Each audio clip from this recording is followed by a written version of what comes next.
Hello, this is Mitchell Frey again, and this video is basically based around Kyle's piece, Ouroboros. Well, we don't know if it's called Ouroboros, but that's the name of the first scene, so that's what we're calling it for now. It's basically the one about DMT and his trip. Basically, Kyle wrote this script himself. It's extremely well written, very, very well written. It's also very difficult to read. It's difficult to read, it's therefore difficult to say. Difficult to say, it's therefore difficult to keep up acting as well. So this is quite a challenge, actually. It's going to sound very unprofessional. There's a lot of big words in this, which I've had to research myself. But I basically know the script now, off by heart. I've been trying to incorporate more acting into the words, so it doesn't necessarily bore you with just dialogue, but more physical elements to the play. Nark Peludo itself, it seems like, from what I've gathered from the play and what research I've done on this DMT drug which he takes in the play, basically Nark Peludo, he seems like he did well at school. He's got tremendous general knowledge and he's highly intelligent, but he doesn't incorporate it into anything good, like a decent job or, you know, like investments or anything. He, if he was to look for work, he'd find a decent job due to his use of words in his dialogue, but it just seems to. It seems like he's one of those people that are on job seekers allowance and are just wasting that money on drugs, basically. Basically just wasting his life away. I can't really put an age on him. I'd say probably maybe early 20s, maybe mid 20s. He likes to self-experiment with drugs, basically. His relationships with his other characters are quite unusual and different to one another.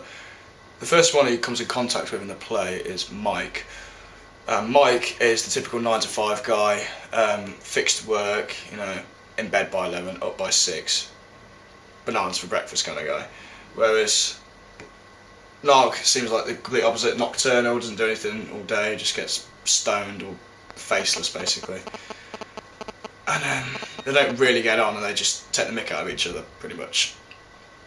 Arya, his relationship with Arya is, it seems like it's a relationship, but it seems like Arya is more interested in Nark than Nark is to her.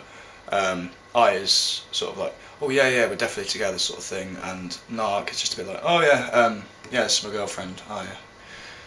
She seems more clingy to him than he to her. And she's obviously on Nark's side when they have a little argument with Mike in the first couple of scenes.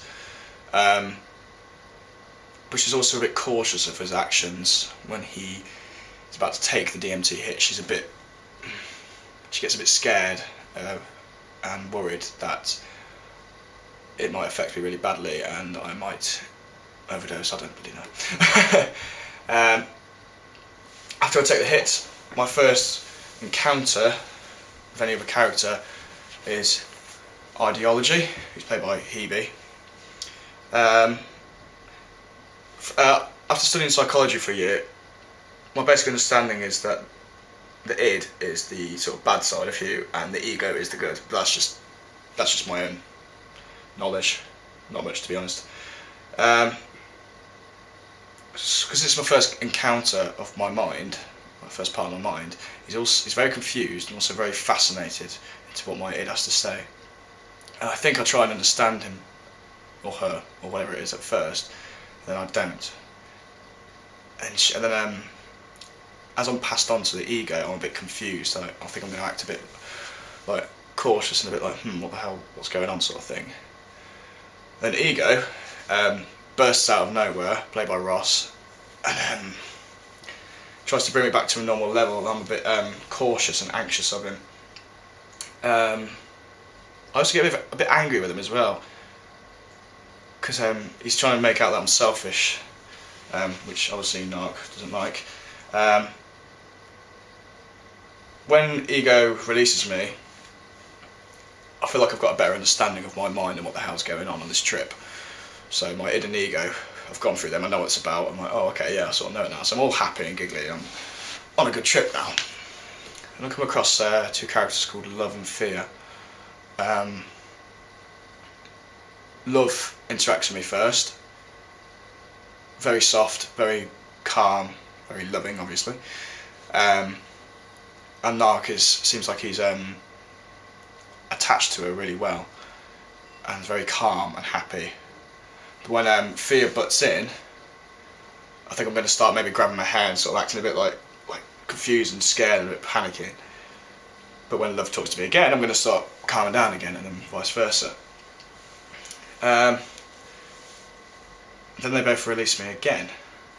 So I've come across my id, ego, and two characters called Love and Fear. So I think I've basically covered most of my mind, basically.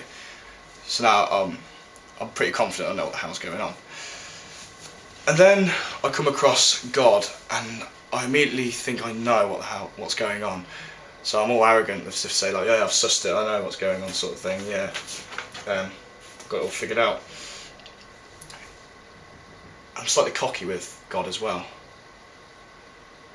but I'm also very observant, and I'm listening to what they're actually saying to me. I think it's quite good how Poppy is playing Arya, my girlfriend, and she's also playing God, because I'll come to that in a minute. God is basically starts to talk about our vibrations and saying that I'm a bit insecure and small and not significant, and then I start to get angry and start questioning God's love towards me and all this. So then I come to terms with what he's saying, and one of the lines that I'm trying to work on is thank you, I love you. I think I'm going to say it as if I'm saying it to Arya, because essentially that's what God is, because it's played by the same character as well, which is quite a nice coincidence. And that's about it really. I think throughout the play, when I'm taking my hit, when I'm encountered id, ego, love, fear and God, I will be listening to them, but I won't always keep eye contact with them. I'll always look around and be a bit fascinated by just insignificant things, because obviously that's what drugs do to you. And then but I think I'll be more focused towards the end as I get towards God, and not so much floaty, because obviously I'm more arrogant. But yeah, I'm looking forward to performing this. Thanks very much.